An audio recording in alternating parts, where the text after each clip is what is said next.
오늘은 핵 오염수 해양 투기하지 말라고 대한민국 정부가 요구하는 것은 도덕이 아니라 의무입니다, 여러분.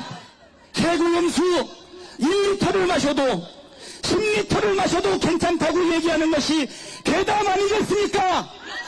교과서 외에 있는 내용은 배제하면서 변별력을 유지한다는 것은 어떤 방향으로 유지한다는 건지에 대해 좀 불안감이 큰 것 같습니다. 네, 정치권 현안 짚어보겠습니다. 김종혁 국민의힘 전 비대위원, 박진영 민주연구원 부원장 나오셨습니다. 어서 오십시오. 안녕하세요. 네, 외교 이야기부터 해보겠습니다. 토니 블링컨 미국 국무장관이 오늘부터 이틀간 중국을 방문합니다. 미국 외교수장이 중국을 찾는 게 보니까 5년 만인데 김종혁 의원님, 미중 갈등의 와중에 미 국무장관의 방중 어떤 의미가 있다고 보세요?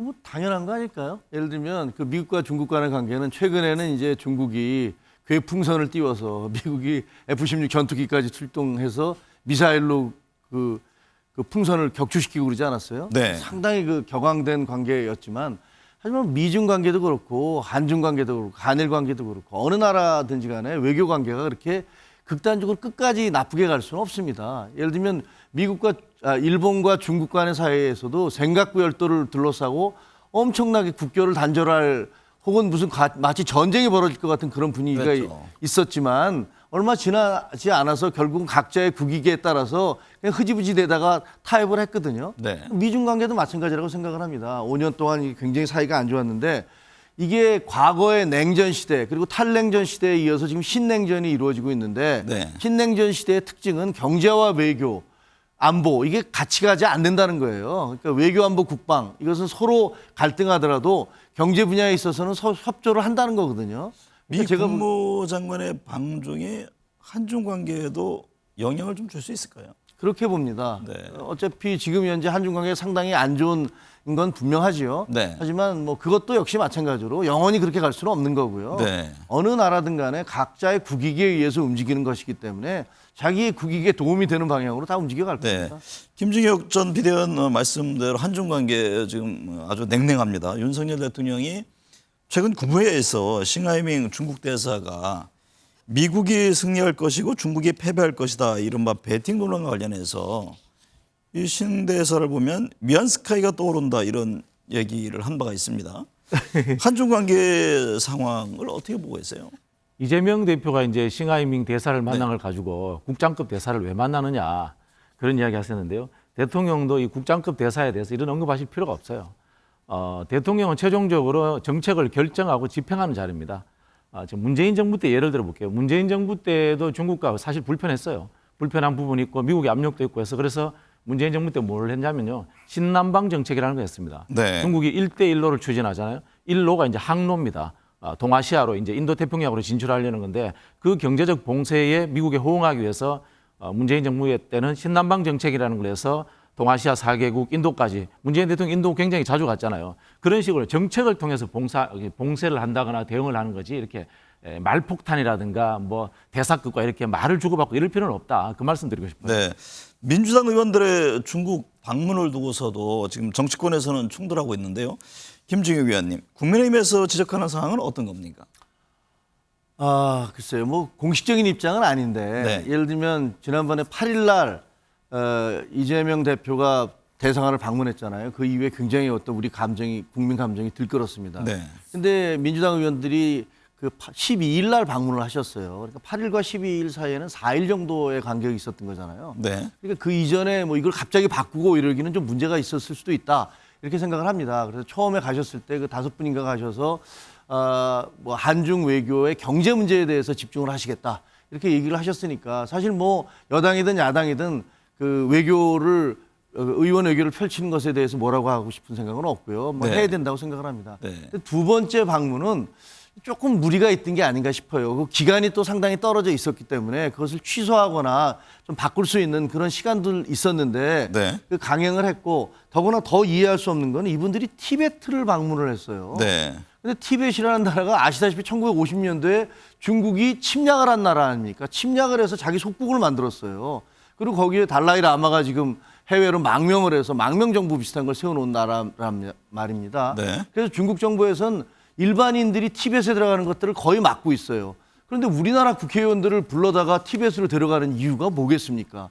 그럼 전적으로 티벳에 대한 지배를 정당화하기 위한 그런 홍보 전략 아니겠어요? 네. 근데 거기다 대고 장경태 의원 같은 경우는 티벳에 라마를 비롯한 정신적 스승 등이 많이 있다라고 말씀을 하셔서 정말 어안이 벙벙한 그런 발언들을 하셨어요. 네. 쫓겨나서 지금 망명가 있는 분을 언급을 하니까 네. 왜 갔는지에 대해서도 이해가 잘 안 가고 돌아오시면 가서 어떤 경제적 협력 관계를 맺고 오셨는지 그리고 티벳 방문을 비롯해서 두 번째 방문을 왜 하셨는지를 좀 국민들에게 설명해 주실 필요가 있다라는 생각이 듭니다. 박진영 부원장님, 방금 이제 말씀하셨듯이 티벳 지역 방문에 대해서도 논란이 있던데요. 민주당은 국민의힘 의원들의 중국 방문 지적에 대해서는 어떤 입장이신지요? 이 내용을 제가 확인을 해보니까요. 네. 국회 차원에서 원래 방문이었답니다. 그런데 여당 의원들이 빠지면서 민주당 의원들이 여야 같이 국회에 예, 원래 같이 가기로 돼 차원에서요? 있었대요. 네. 중국에서 초청해서 중국 돈으로 이렇게 된 건데 여당 의원들이 이제 빠지면서 민주당 의원들만 간 이런 형국이 됐는데요. 국익이라고 하는 것은 실제로 이 외국의 과거의 역사까지도 한편으로 안아야 되는 겁니다. 우리 예를 들어 볼게요. 한국의 독립에 대만 옛날 장개석 국민당이 얼마나 큰 역할을 해줬습니까? 많이 도와줬잖아요, 그죠? 그럼에도 불구하고 중국이 국제 무대에 등장하면서 노태우 정권 때 우리는 중국과 교류를 했어요. 이게 국제 정치의 냉엄한 현실이다. 이 말씀을 드리고 싶고요. 오히려 이런 비판을 하시려면은 대통령께서 한국 돈으로 일본 가셔서 오염수 방류에 지렛대가 된 거가 오히려 더 저는 비판을 받게 된다. 그 말씀 네. 드리고 싶네요. 자연스럽게 오염수 문제 말씀을 해주셨는데 민주당이 일본 원전 오염수의 해양 방류를 반대하는 세 번째 장외 집회를 가졌습니다. 민주당은 우리 정부가 일본 정부에 오염수 방류를 하지 말라고 요구해야 된다. 이 거듭 강조하고 있네요. 그렇죠. 이거 어쨌든 간에 우리 인근의 바다를 오염시킬 가능성이 존재하는 거고 수산물을 통해서 국민 건강에 대해서 위험성이 존재하기 때문에 네. 정부는 일단은 최소한의 위험이라도 가능성이 있다면 반대를 하는 것이 맞다고 봅니다. 우리가 일본의 입장을 우선적으로 고려해 줄 필요는 없는 거 아니겠습니까? 일단 우리 국민의 건강이 가장 중요한 거고 그다음에 일본과의 관계는 후순위의 문제이기 때문에 저는 우리 정부도 일단은 반대를 하고 난 이후에 그다음 수술을 밟는 것이 맞지 않나 그런 생각입니다. 네. 여당은 이에 대해서 괴담 정치다. 그 피해는 고스란히 수산업 종사자가 보고 있다. 이런 비판이죠. 저도 그렇게 생각합니다. 왜냐하면 지금 민주당에서는 과학적 근거를 제시하고 있지 못해요. 그게 왜 위험한지에 대해서 한때 서울대 서어모 교수님께서 나오셔서 한참 얘기를 하셨어요. 뭐 DNA도 영향을 미칠 수 있다, 장기적으로. 그런데 이분이 2013년도에 알고 보니까 그거 아무 문제 없습니다라고 주장했던 사실이 밝혀지면서 이분은 그냥 사라지셨어요.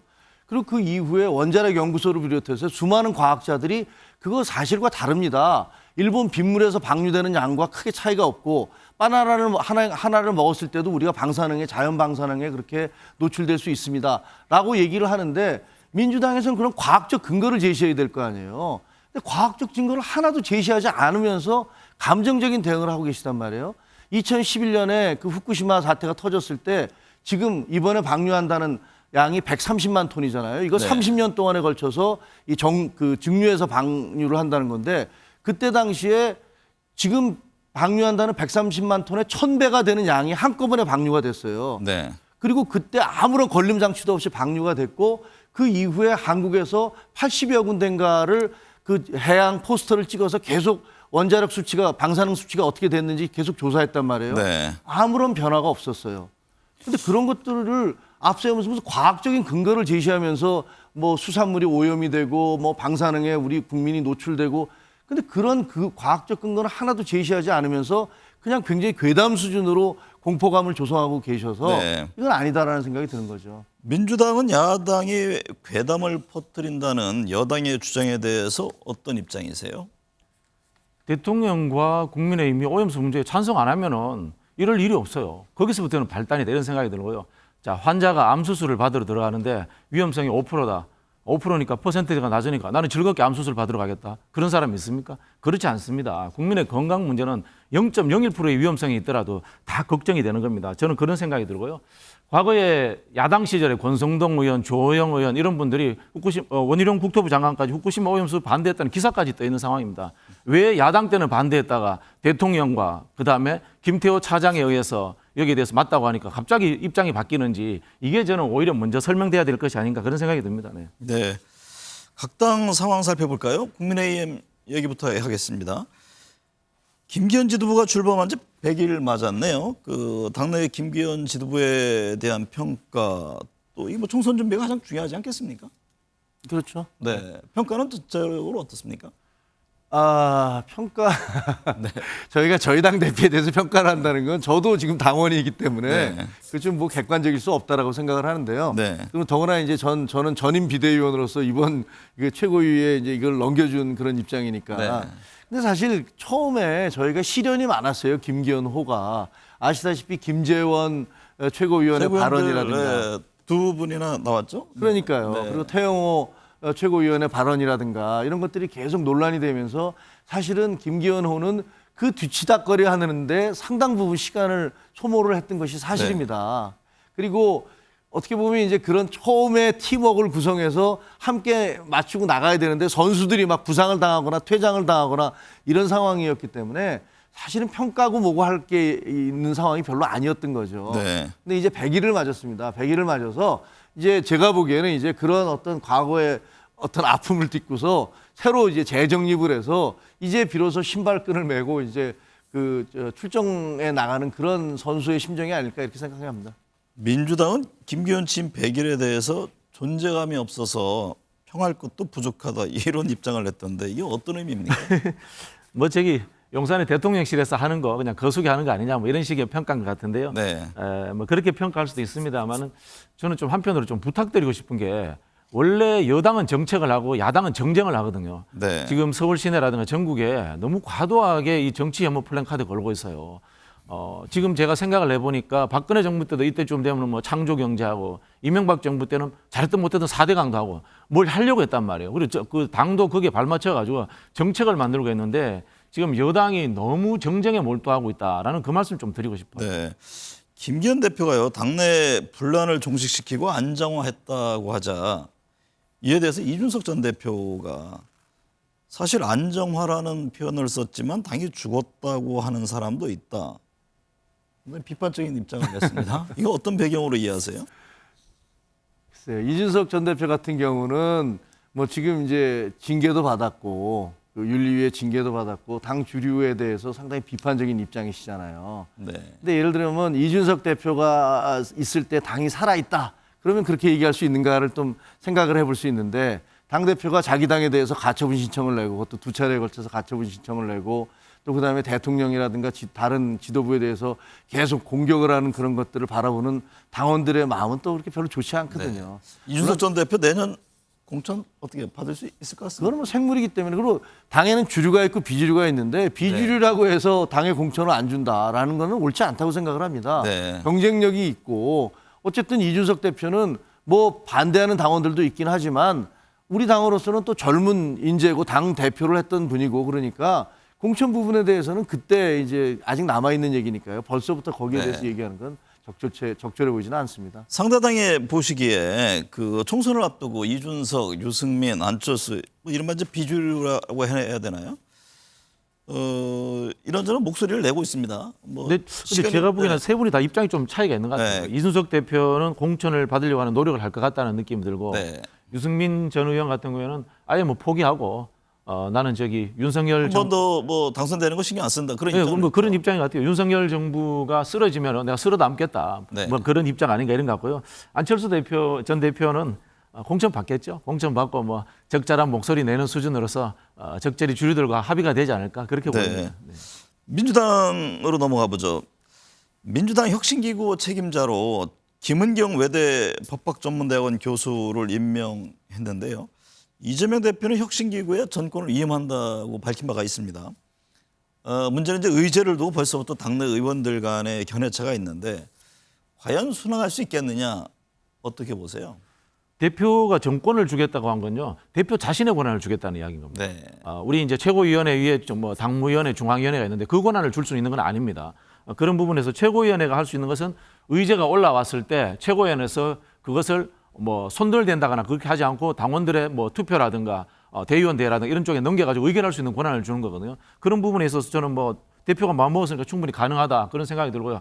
다만 어떤 의제가 올라올 것인가 하는 부분인데 저는 개인적으로 이 쇄신이라는 것이 결국은 인적 쇄신이기 때문에 네. 국회의원들을 효능성이 없는 169명의 국회의원들 중에 얼마나 잘라낼 수 있을 것인가라는 아이디어가 나왔을 때 그것에 대해서 지도부에서 힘을 실어줄 수 있느냐라는 부분으로 저는 갈 거라고 봅니다. 비정치인인 김 교수가 총선을 앞두고 실제로 당을 얼마나 바꿀 것이냐 이런 또 의문을 제기하는 분들이 있습니다.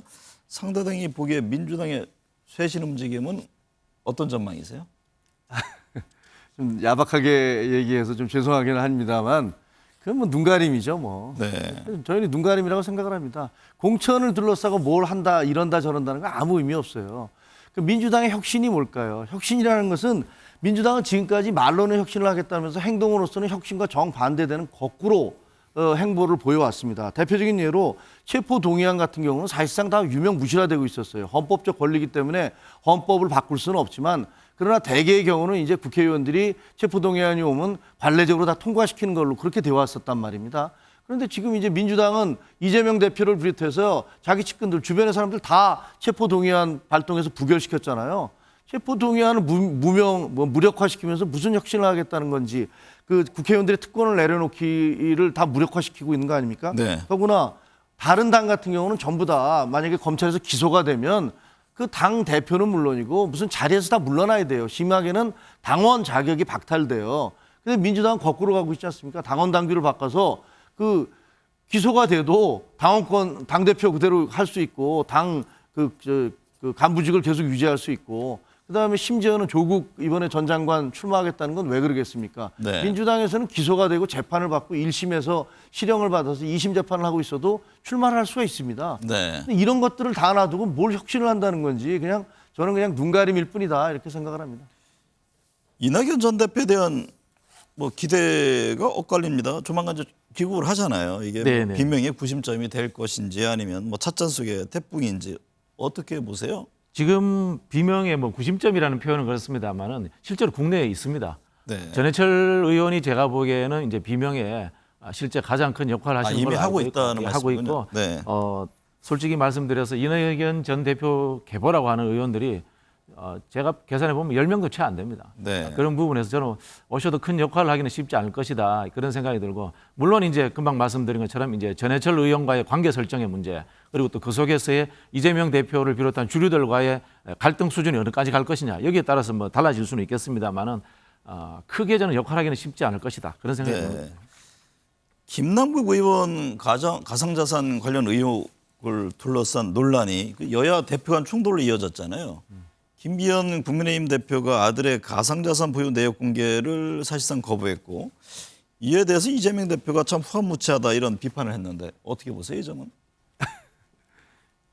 후한무치하다, 혹은 패륜적이다 이런 말씀을 이재명 대표가 쓰시는데 그런 표현을 쓰시기에는 본인에 대한 비판이라든가 똑같은 단어로 본인이 비판을 받아오셨잖아요. 네. 좀 그런 표현을 쓰시는 게 적절한가는 잘 모르겠습니다만 이 문제는 여기서 후한무치하시다라는 얘기는 김기현 대표의 아들이 그 사실상 거부한 거 아니냐, 그 코인에 대한 걸 거부한 게 아니냐라고 한 건데 네. 우리가 국회의원들에 대해서 재산 공개를 하는 이유는 그 국회의원들이 어떤 권력을 가지고서 거기에 대해서 영향력을 미치기 때문에 그런 것들을 막기 위해서 그러는 거 아닙니까? 네. 그리고 그 성인 자식에 대해서는 그건 개별 그 경제를 갖고 있기 때문에 그 공개하지 않아도 되는 그런 조항도 있어요. 법률적인 조항을 그런 것들이 있는데도 불구하고 왜 안 했냐고 비판할 수는 없는 것이라고 보고요. 지금 김남국 의원에 대해서도 당신이 어떻게 그 상임위 시간에 그런 코인 거래를 했느냐. 그리고 당신이 그렇게까지 떼돈을 갑자기 많은 돈을 거래하고 투자를 한 것은 뭔가 확실한 정보가 있었기 때문이 아니냐라는 그런 것 때문에 우리가 비판을 하고 그 확실한 내용을 알고 싶다라고 지적을 하는 것이지 네. 단지 코인을 가지고 있었다라는 것들로 아니 자본주의 사회에서 코인만을 가지고 있었다고 그것을 죄악시하거나 비판할 수는 없는 거 아니겠습니까? 네. 박진영 부원장님, 이 김남국 의원 윤리에 나와서 상임위 때 거래한 건 죄송하지만 다른 의혹은 사실 무근이다 그런 입장을 냈잖아요. 네. 한때 의원들 뭐 전수조사 얘기도 나왔습니다만 지금 좀 주춤한 상황인데 그렇죠. 후임 관련 논란은 어떻게 봐야 합니까? 이제 금방 말씀하셨듯이 네. 개인 재산 문제는 이제 법률적인 한계 내에서만 하면 된다. 이제 그렇게 말씀을 하시는데 그러면 이제 김남국 의원도 똑같은 변명을 하게 되는 거예요. 내가 저기 상임위 시간에 윤리적인 문제는 있다. 상임위 그 기간 중에 했으니까 그럼 법률적으로 문제 없다. 이래 보면 할 말이 없어지거든요. 그래서 저희가 이제 민주당에서 이야기하는 것이 이런 법률적인 문제로 접근하지 말고 의원 개인이 전부 다 개인 정보에 대해서 동의해서 권익위에서 전수조사를 받아보자. 그래서 국민들의 의혹을 털어주자 이런 주장을 하고 있는 거거든요. 네. 사실 이거는 그냥 과거에 부동산 관련해서 여야가 같이 했습니다. 같은 사례처럼 여야가 같이 하면 되는 겁니다. 네. 총선도 좀 짚어보겠습니다. 총선이 한 300일도 채 남지 않았는데 여야가 지금 핵심 지역에서 몸살을 앓고 있습니다. 여권은 먼저 부산 지역인데요. 황보승 의원이 뭐 지방선거를 앞두고 금품을 수수한 의혹을 받고 있고 황보 의원 동거남이 당내 유력 인사들과 만났다 뭐 이런 의혹이 나오고 있는데 당내에서는 이 문제를 어떻게 바라보고 있습니까? 제가 뭐 지도부가 아니기 때문에 당내는 잘 뭐 모르겠습니다. 조기 탈당 얘기도 나온다고 하네요. 당원들은 만나고 있는데 네. 당원들은 부글부글 끓고 있습니다. 네. 도대체 어떻게 이런 일이 벌어질 수 있느냐? 우리 당 지도부가 이런 부분에 대해서 분명한 입장을 밝혀야 되는 거 아니냐라고들 얘기하더라고요. 저도 그렇게 생각을 합니다. 네. 이거는 과거에 사실 이준석 대표 있을 때도 황보 의원에 대해서는 그런 비슷한 얘기가 있었어요. 근데 그때 그래서 수석 대변인을 그만뒀는데 그때 당시에는 당 내부에서 제가 나중에 듣기에는 이게 완전히 개인적인 무슨 남편과 전 남편과의 사이에서의 어떤 그런 논란이기 때문에 너무 개인적인 것이다, 사적인 것이다 해서 그 문제 삼지 않았다고 해요. 근데 이번에 공개된 내용을 보면 국회의원의 자리에서 자기 무슨 내연남인지 누구는 모르지만 그분에게 어떤 특혜를 주고 국회를 무상 출입하게 했다라는 그런 의혹이 제기되는 거 아닙니까? 또 출마 뜻을 갖고 있다고 그러잖아요. 뭐 네. 여러 가지 네. 뭐 플래카드도 붙여놨다는 설이 있더라고요. 네. 부선에 뭐 네. 자기가 출마하겠다고 그렇게 했다고 하는데 어쨌든 뭐 개인적인 사생활과는 별개로 더구나 이제 그분이 이미 결혼한 부분인데 그 재판정에서 황보 의원과 우리 사실혼 관계다 이런 얘기를 했다는 거 아닙니까? 네. 이거는 사실 우리 당으로서는 받아들일 수 없는 부분이고요. 이 부분에 대해서 명백한 입장 표명을 해야 된다고 생각을 합니다. 그리고 네. 만약에 의원으로서 부적절한 그런 권력 남용이 있었다면 그분에 대해서는 응당의 처벌을 받아야죠. 네. 민주당은 수도권의 한 축이자 지난 총선에서 압승을 거둔 인천이 지금 문제인데요. 전당대 돈문턱 의혹 관련해서 윤관석, 이성만 의원이 지금 탈당한 상태 아닙니까? 네. 이쪽 지역 민심은 어떻게 보고 계세요? 뭐 당연히 안 좋겠죠. 네. 또 뭐 이 검찰에서 후속 자료들을 가지고 또 뭐 추가로 의원들이 나올 수도 있다고 보고 있고요. 그런 측면에서 저는 뭐 만만치는 않을 거라고 봅니다만은 그럼에도 불구하고 윤석열 정부에 대한 지지도가 워낙 낮기 때문에 웬만해서는 수도권에서 민주당이 선전하지 않을까 뭐 그런 기대를 합니다. 그렇기 네. 때문에 저는 윤석열 정부가 더욱더 이 검찰을 동원한 국회를 이렇게 압박하는 행태를 취하지 않을까 사실 그런 우려도 됩니다. 네. 총선을 앞두고요. 보수 진보의 뭐 큰 흐름과 별도로 다른 한 축의 움직임도 주목이 되는데요. 여당은 이른바 친박계로 불리는 우병우, 최경환 출마설이 돌면서 대구 경북 지역이 긴장하고 있다. 뭐 이런 얘기가 들리던데 이게 내년 총선 공천 기류의 큰 하나의 변곡점이 될 수 있습니까? 저는 전혀 변곡이 안 된다고 생각합니다. 네. 그리고 솔직히 대구 경북에서 그 긴장하고 있다는 것도 그냥 언론의 표현이지 실제로는 그냥 아무런 그런 변화가 없다라고 생각을 합니다. 왜냐하면요, 실제로 그 2022년 4월달에 그 대구시장으로 누가 나왔었냐면 누구죠? 그 유영아 씨. 유영아 씨, 네. 유영아 변호사. 네, 박근혜 전 대표의 최측근이라는 유영아 변호사가 나오셨어요. 유영아 변호사가 나와서 그때 후원회장이 박근혜 전 대통령이 했음에도 불구하고 경선에서 3등으로 탈락을 했어요. 그리고 그 다음에 또 보궐선거에 출마했다가 또 공천에서 완전히 탈락을 했고요. 아무런 영향을 못 미쳤습니다. 네. 지금 우병우, 최경환 이 두 분에 대해서도 만약에 당에서 공천을 줄 가능성이 별로 높지는 않아 보입니다. 네. 그리고 만약에 이분이 그렇다고 해서 무소속으로 나온다 하면 대구 경북 분들이 표를 갈라서 혹시 제3자가 민주당이나 뭐 무소속이 당선할 수 있도록 표를 가를까? 저는 전혀 그러지 않을 거라고 생각을 합니다. 박근혜 전 대통령이 이번 내년 총선에 움직일 개연성이 있다고 보십니까? 그것도 거의 없다고 생각을 합니다. 네. 제가 보면 뭐 박근혜 전 대통령께 뭐 직접 들어보지 않았기 때문에 어떤지 모르겠습니다만 네. 박근혜 대통령이 생각하는 어떤 그 퇴임 이후에 지금의 어떤 앞으로의 그 플랜이랄까 이런 것들이 직접적으로 나서서 당을 만들고 정치에 개입하고 이런 것은 아닐 거라고 생각합니다. 네. 반면에 민주당은요, 조국 전 장관 출마를 놓고 의견이 분분합니다. 뭐 야권에서는 무소속으로 나와도 힘들다며 만류하는 분위기가 있고, 여권에서는 대환영이다 이런 반응이라고 하는데요. 어떨 것 같습니까? 그래서 일단은 그 1심에서 실형이 나왔지 않습니까? 네. 2심 재판 결과에 따라서 좀 좌우되지 않을까. 지금 진행 중이잖아요. 예, 진행 중이죠. 아마 12월 정도에 2심 재판 결과가 나온다라고 이렇게 예측을 하고 있더라고요. 그런 판단이 되고요. 한편으로 보면은 야권의 분열이다 뭐 이렇게 보는 시각도 있습니다만은 네. 제가 보기에는 윤석열 대통령과 대척점에 있는 사람이기 때문에 반윤석열 연대를 만드는 데 있어서는 또 한 축으로서 의미가 있을 수 있다. 그렇게 보여집니다. 박지원 전 국정원장은 신당을 창당한 뒤에 광주에서 출마할 것이다 이런 전망을 했던데요. 본인의 희망사항이죠. 아, 그런가요? 본인도 지금 그 박지원 전 원장님을 비롯해서 이 나이 드신 분들이 다시 출마하고 싶어 합니다. 네. 그 상황에서 광주 전남에 판이 요동쳐야지만이 비집고 들어갈 공간이 더 생기지 않느냐라는 측면에서 과거에 안철수 국민의당 같은 그런 상상력을 발휘하신 것 같아요. 대통령실이 국정원 인사 파동에 대해서 진상 조사에 나섰는데요. 뭐 이달 초에 이례적으로 대통령이 재간 고위직 인사 번복이 있었다고 하는데 뭐 여러 이제 뭐 이와 관련한 해석들이 나옵니다. 원인은 어떻게 파악하고 있으세요? 뭐 국정원에서 벌어진 일이기 때문에 잘은 모르겠는데 지금 네. 이제 논란이 되는 분이 이제 처음에 그 김기현 원장의 비서실장이었다가 다른 또 저 직으로 나갔다가 측근이라는 거죠. 그다음 네. 이번에 다시 이제 그 보직 인사를 받아서 올라왔다는 건데, 근데 그분이 이제 그 최근에 김기현 원장이 했던 인사에 많은 영향을 미쳤다 이런 주장 아닙니까? 네. 근데 약간의 취재를 해보니까 이분은 이제 실제로 그 문재인 정부에서는 많이 그 박해를 받았던 모양이에요. 그래서 상당히 이제 여러 군데를 돌았던 모양인데, 그러다 보니까 그런 면에서 이제 김기현 원장은 이 사람은 좀 믿을 만할지도 모르겠다. 그동안 이렇게 박해를 받았으니 뭔가 좀 제대로 얘기를 해줄지 모르겠다라는 생각에서 이분을 가까이 뒀는지 어떤지 뭐 제가 알 수는 없습니다만, 또 평생에 이제 국정원에서 일을 했던 분이라고 하니까. 그런데 어쨌든 그 대한민국의 최고 정보기관인 국정원에서 저런 식의 인사 잡음이 나오고 말이 나오는 것 자체가 정말 옳지 않은 거고요. 네. 제대로 된 게 아니라고 생각을 합니다. 네. 빨리 마무리가 돼야 될 것 같아요. 배경을 둘러싼 여러 억측이 나옵니다.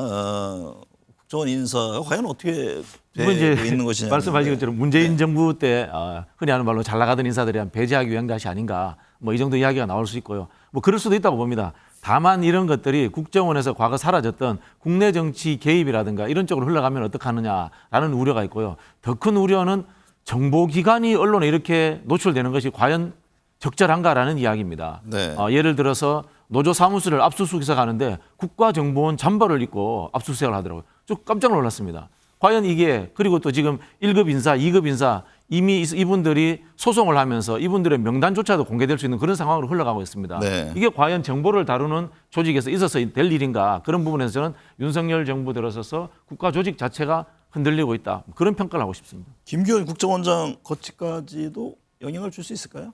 지금 조사를 하고 있다고 그러니까요. 네. 전체적인 조사 내용을 봐야 되고, 뭐 국정원장으로서 제대로 된 리더십을 발휘를 했느냐 이런 부분들에 대해서 확인이 돼야 되겠죠. 네. 오늘 두 분 말씀 감사합니다. 네, 고맙습니다.